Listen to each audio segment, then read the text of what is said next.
What is the West Michigan Film Office? West Michigan Film Office has been around for the last couple of years, part of the West Michigan Tourist Association that's been around since 1917.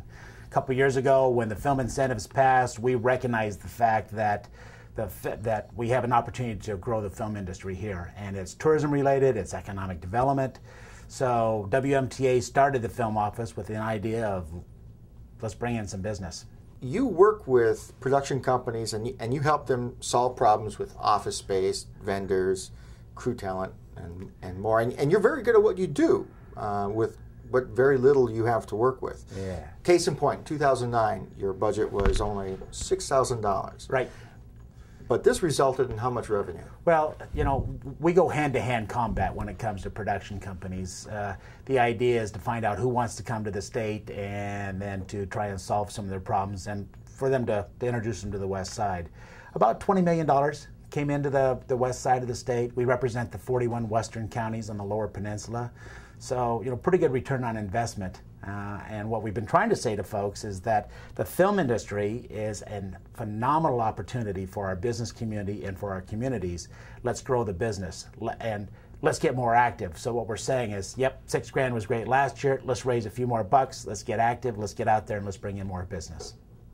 What movies, speaking of new business, yeah, do you have going on right now in West Michigan? Well, some of that's a secret. So, you know, I'm not going to be able to tell all, but we were just able to announce a Ben Stiller-produced movie called 30 Minutes or Less, about a pizza guy gets abducted by two folks, and the idea is they strap a bomb to him and make him rob a bank. So it's great fun.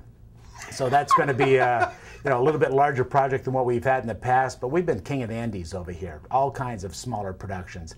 Independents being anywhere from $3.5 million down to the smallest one we've had is $50,000, which is the state minimum for the state film incentives. So we've had you know, literally dozens and dozens of projects being finished over in West Michigan.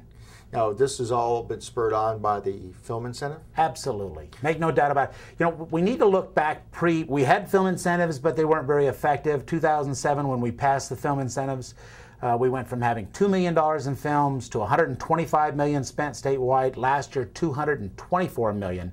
So it's, you know, it's the film incentives that are driving this type of activity. And here's the trick, is that we need to continue to build that infrastructure.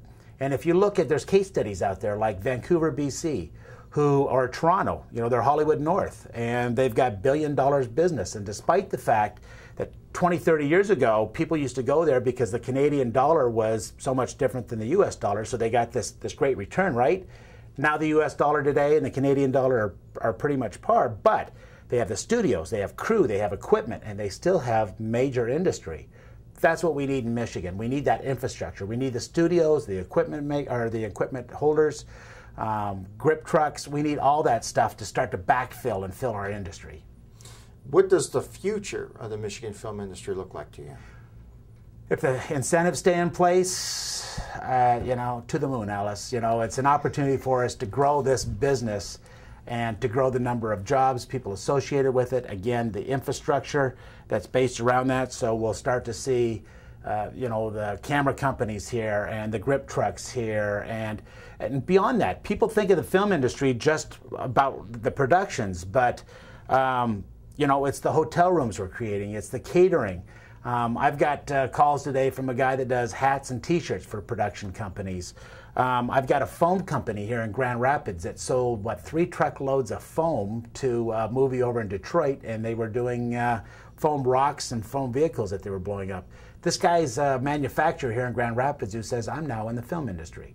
Loving it. And we've got dozens and dozens of those types of examples. So people are starting to get engaged and starting to enjoy it.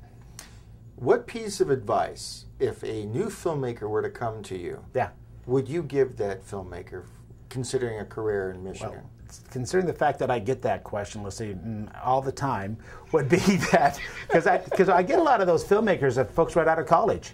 And, you know, they're coming, they're saying, okay, we want to get in the business, and I eventually want to direct. And a lot of them want to direct today, and I'm saying, well, to get in the business.